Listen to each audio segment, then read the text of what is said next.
Joining us now to discuss the ultimatum, the threats being made, all the major cuts that DOGE has been doing, and how Democrats in the mainstream media have lost their ever-loving mind this week because we're actually having a transparent government who's trying to make cuts to get inflation down and stop wasting our money. Indiana Congressman Marlin Stutzman back on the program to sound off. Marlin, nice to see you, brother. You know, you're an Indiana guy. I'm an Ohio boy.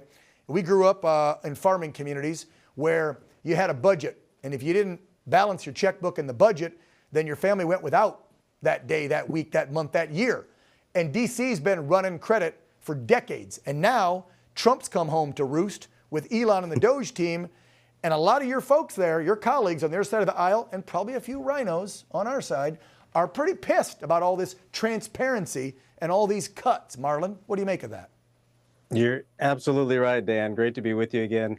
You know, I've told the story several times, you know, just recently, growing up on the farm, you know, we would sit down with mom and dad and we'd talk about the family budget and the farming budget for the next year. And every time, you know, I was always the optimistic one. It's like, hey, we're going to have 200 bushel of corn. We're going to have 300 or 350, you know, corn, or as far as price for corn. And, you know, it's going to be a great year. And Dad would always remind us, he's like, just remember, it's never going to be as good as you think that it is. And that's one of the things, one of the reasons why I've been saying, even on some of this forecasting and thinking that the economy is going to be growing at 3% immediately, it's just not.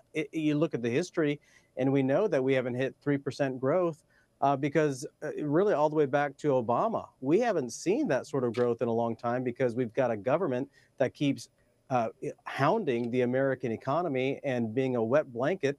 So there's just not the economic growth. So going back to my farming days, as you mentioned, is a good lesson for me now. Yeah, that's, you know, that's how most all families used to run. Whether you're on a farm or in the city, you had a budget, and the federal government, and you know, I throw everybody on the bus that deserves it. And for too long, Democrats, with the assistance of some Republicans, have allowed that checkbook just to be wide open. And no transparency, number one, which we just saw in the last week. USAID, FEMA, I can't wait till Elon and the DOGE boys start talking about Department of Education, the other ones, and exposing how many thousands of employees we don't need in those departments and how many millions to billions of dollars they've wasted of our money. Marlin? That's right. You know, you can't always control how much money you make, Dan, but you can control how much money you spend. Exactly. And in DOGE, this is something that we have needed in Washington for a very long time. We needed the ability to go in with this forensic accounting system that Elon Musk has brought in with his team. And let me just give you a couple of things, Dan, that should insult and anger every American that they have found so far. And this is the tip of the iceberg. Promoting inclusion in Vietnam to the tune of $19 million.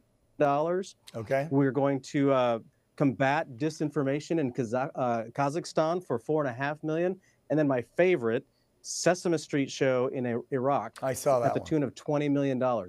Those are our tax dollars that are going overseas to countries that don't like us, and we're not doing any good with those dollars. They should be helping the American people. Yeah, no kidding. I want to transition into President Trump's stern warning to Hamas, but also tie it to the funding, because an image popped up, put the headline about USAID and packages that they sent. There's the pic. Found among a weapons cache in Lebanon where Hezbollah resides. So we're helping Israel to fight Hamas, Hezbollah, Houthis, all these bad guys that are in the Middle East. And then we are sending aid to places like Politico, but then also to Hezbollah. I mean, Marlin, the out-of-control spending with ridiculous things. You mentioned some of the absurd ones, but this stuff, this is putting lives in jeopardy. You're giving aid to terror groups who are pushing back against our POTUS, who is telling these terror groups, back off or else, or all hell's going to break loose. Yeah, no, it's insane. And that's what's happened, unfortunately, here in Washington for the past 4 years. And frankly, even over the past 16, back to the Obama days, you know, and this is one of the hard things for Congress and members of Congress. We ask and we, you know, demand answers from a Biden administration or from the Obama administration. And these agencies, they just they basically give you the finger and say, sorry, we're not going to share with you, or they share with you what they want to share with you. Right. They don't actually give you the information that they know that you're really looking for. Yeah, and that's why the DOGE team is awesome. I love it. Yeah. Just briefly talk, and then I got to transition to one more question for you, but just briefly talk about how the Democrats primarily and the media are trying to just trash Elon and this team, making them look like they're the evil bad doers when the media should be going, what Elon and his team's amazing for the American people because he's trying to have some accountability in Washington, D.C. No, they're like, he's going to cook the books and make it good for billionaires, and he's the real president. Trump's not. I mean, the lies being told by your colleagues in the media are absurd, Marlon. Yeah, it's the same media that was telling us that Joe Biden was ready to go run a 5K, right, and that he was healthy and he had everything together. So, and the laptop was fake. Exactly. So we know that the media is not honest brokers in this whole deal. And that's why the American people don't trust them, except for folks like you who are out here telling the truth. We're trying. Marlon, last question to you is a big one. I kicked my show off with it tonight because I truly, truly believe we need to be on alert, watching our six, and if you see something, say something. Today, Tom Homan gave a briefing to a bunch of the senators. I'm sure you heard what Lindsey Graham had to say about that briefing, that we have terrorists among us, and we all better be paying attention because it's probably not if but when we have another terror attack, thanks to the wide open border the last 4 years. I want your take on that potential threat coming from the border czar. Yeah, well, it's real. In fact, I just texted my buddy earlier today down at the border in Yuma, Arizona, and I said, hey, what's it like since January 20th? And he's like, it's totally different. He's like, there's maybe 40 border crossings a day when they used to see thousands. And he said that since Border Patrol is doing DNA testing, they're seeing that number even shrink lower because human trafficking has been at a limit. But here's the thing, and you're right, Dan. They're already here, Marlon. Forget what's coming. They're not getting in anymore. They're here. That's right.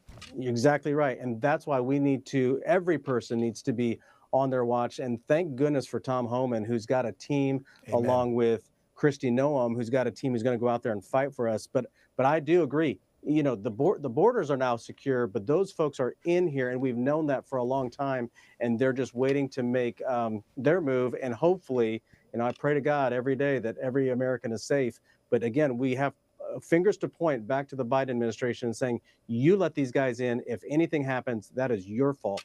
But I know that our men and women in blue are going to be out there working hard to protect our country and keep Americans safe. But we all have to keep our eyes wide open right now. Yep, head on a swivel. That's what they taught us in the military, head on a swivel. Congressman Marlon Stutz from the great state of Indiana. Thank you, Hoosier. Appreciate you. Thank you.